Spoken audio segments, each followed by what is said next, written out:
In the heart of Imo State, Nigeria, lies the local government area of Oso, a region plagued by unimaginable evil, cannibalism, and criminality. The people of Awidemmili, the headquarters of the LGA, have been pushed to the wall. With anger and venom, they have leapt to their feet to violently crack down on reprobates who have been gnawing at their peace for the past 4 years. In the depths of the Hiala, Oso and Olu areas, a notorious terrorist camp was unearthed by security operatives, revealing a ghastly scene that would haunt the minds of even the most hardened individuals. The camp, led by a man known only as Produce, was a veritable charnel house where the brutality and savagery of its occupants knew no bounds. As security forces cautiously navigated the treacherous terrain, they were met with a sight that defied comprehension. Human bodies, mutilated and contorted in grotesque poses, littered the grounds like discarded trash. Skulls, bleached white by the scorching sun, grinned menacingly, their empty eye sockets seeming to stare into the very souls of the onlookers. The air was heavy with the stench of death, decay, and depravity, as if the very earth itself had been polluted by the fiendish activities that had taken place there. Every step revealed a new horror, a new testament to the boundless cruelty and inhumanity of the camp's inhabitants. It was as if the terrorists had sought to create a twisted kingdom of terror, where the norms of civilized society were turned upside down and the most heinous atrocities were committed with impunity. The Awidemmili security has launched a massive manhunt for the criminals. Now we be this, now we be them. We don't pursue them, conquer them. Yeah, Produce now. Yeah, Produce. You lost Soko. Yeah, hotel Soko. Eba happy. Eba kainana. We are at Produce Camp. We have pursued the criminals. This is hotel of a man named Soko Soko, where the criminals live. This is Soko Soko's hotel. It distresses me to learn that Soko Soko has been silent on the atrocities ongoing in our land. This is Awidemmili's commander speaking. I will still talk to our people, but let us chase the criminals out of our land first. We learned that the criminals are losing. Take a look. The hotel gate is open. We went there today and got the cars of the criminals out. Our produce kind of like this, yeah. No. Our produce there, our produce there like this. Now produce. Don't finish them, conquer them. I see their things. Now produce this. See the produce there and the produce this. You get that. Yeah, Produce. Yeah. Abraham ala batalam. Yang go maga abi. Abide. Abide batala. Arha amalo lema. Achu busuru munna le busu porandam bale busu munna ha. Abide batago. Yeah, Produce. Produce hasila le jeje. We have arrived at Produce. I told them that I have come back. This is the notorious Produce camp we have arrived at. We have burned down their stronghold. Let them show you the criminals used to block the road. These are the houses they live in. These are their mattresses. We have burned them all as they are useless dross. They are bandits. Tomorrow we will invade Edenta. We have chased them away from our Awidemmili. At the market square, security personnel visited local traders to inform them about their activities and encourage them to open their shops on Mondays. This initiative energized the community to put an end to the long-standing sit-at-home order imposed by the criminals. Monday Tuesday.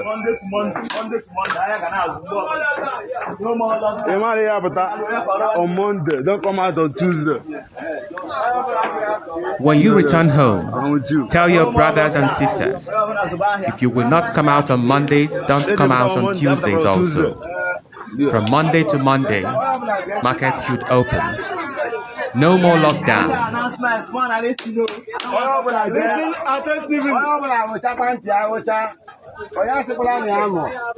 Everybody should pay attention. Do not say you did not know.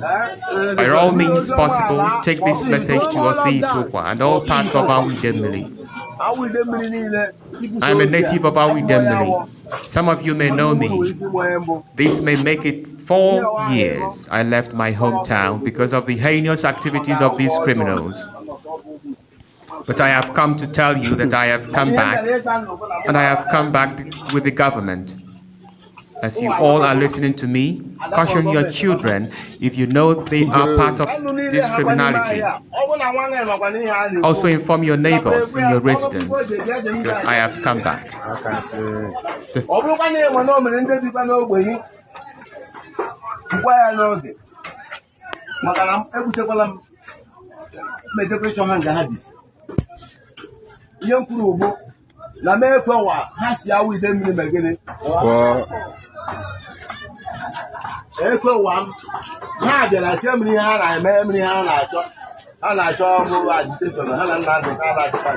First thing to say is that the criminals leave our land.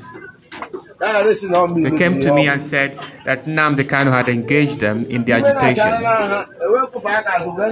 They brought machetes and guns. So I gave a space to them to avoid being labeled an enemy. But when I watched closely from behind, I discovered what they were doing was stealing people's property and killing them. Is this madness? I say this because I have come back. I wouldn't want an Ebonyi native to steal our property and take it to their place. When you visit Ebonyi on Monday, you find them trading.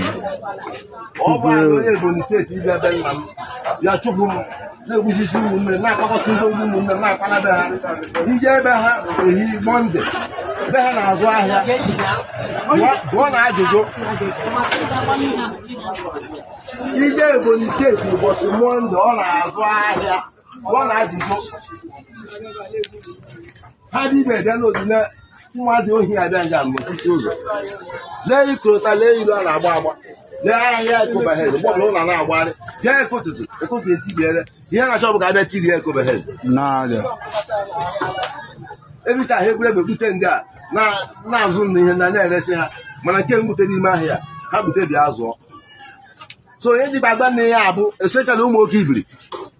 Omurumokibri also Itokwa Ganent. Omurumokibri also Itokwa Maza and Nego Nabera. Omenga Jetebrini. And don't forget, Mamma. So any Baby Abu, everybody the wine is also Itokwa. Azuntro Mazia, in Bularaha. Sibani Pota. Phone. Sibani me pota no like no when you know me won't be any holy and he am the bad serious. Echo one come through. Haji was a gentleman. The criminals are destroying our land in the name of Biafra. Who is being deceived?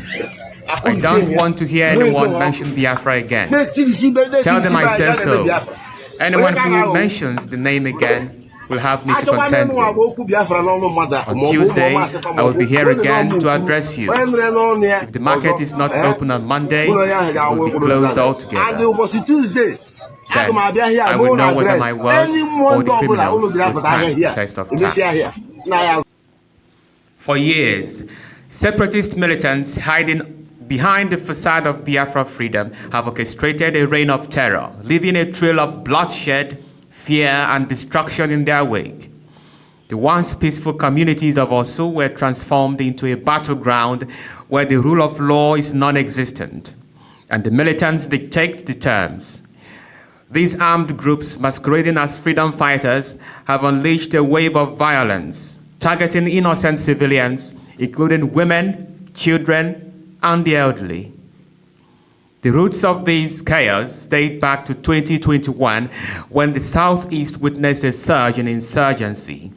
The indigenous people of Biafra, IPOB, led by Nnamdi Kanu, championed the call for Biafran independence. fueled by feelings of marginalization and historical grievances against the government.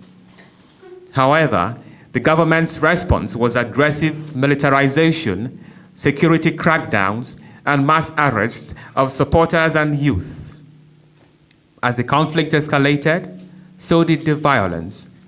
The unknown gunmen phenomenon emerged, targeting security personnel, government facilities, and innocent civilians. The region was plagued by attacks on police stations, with over 20 stations attacked in the first 5 months of 2021, resulting in the deaths of many police officers. The militants also launched jailbreaks, freeing more criminals into society. One of the most disturbing aspects of this crisis is the prevalence of cannibalism. Reports emerged of militants engaging in ritualistic practices, including the consumption of human flesh. This heinous act is not only a violation of human rights, but also a desecration of the dignity of the human person. The militants' campaign of terror has also led to numerous cases of human abduction, kidnapping, and ransom demands. Many innocent people have been taken captive, subjected to inhuman treatment, and held for ransom. The trauma and suffering inflicted on these victims and their families are immeasurable. The people of Osso live in constant fear, unsure of what next day will bring. The militants' actions have created a climate of insecurity, disrupting the social fabric of the community. The economy has also suffered as businesses have been forced to close and trade has come to a grinding halt. Schools, hospitals, markets, churches, and offices have been forced to shut down, leaving the population in a state of panic. The sit-at-home order, ostensibly a protest against the perceived marginalization of the Igbo people, morphed into a reign of terror. The enforcers, armed and masked, roamed the streets, intimidating and assaulting anyone who dared to defy their orders. One of the most disturbing incidents occurred when these criminals stormed a school, a secondary school, ordering students and teachers to lie down because they had not obeyed the sit-at-home order on Monday.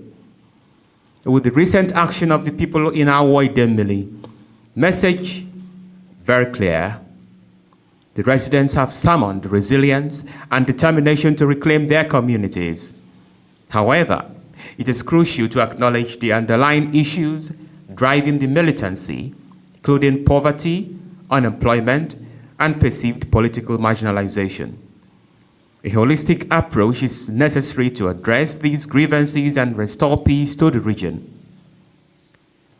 The federal and state governments must engage in strategic dialogue with IPOB representatives, traditional rulers, women's organizations, youth groups, security forces, and civil society organizations to find a lasting solution.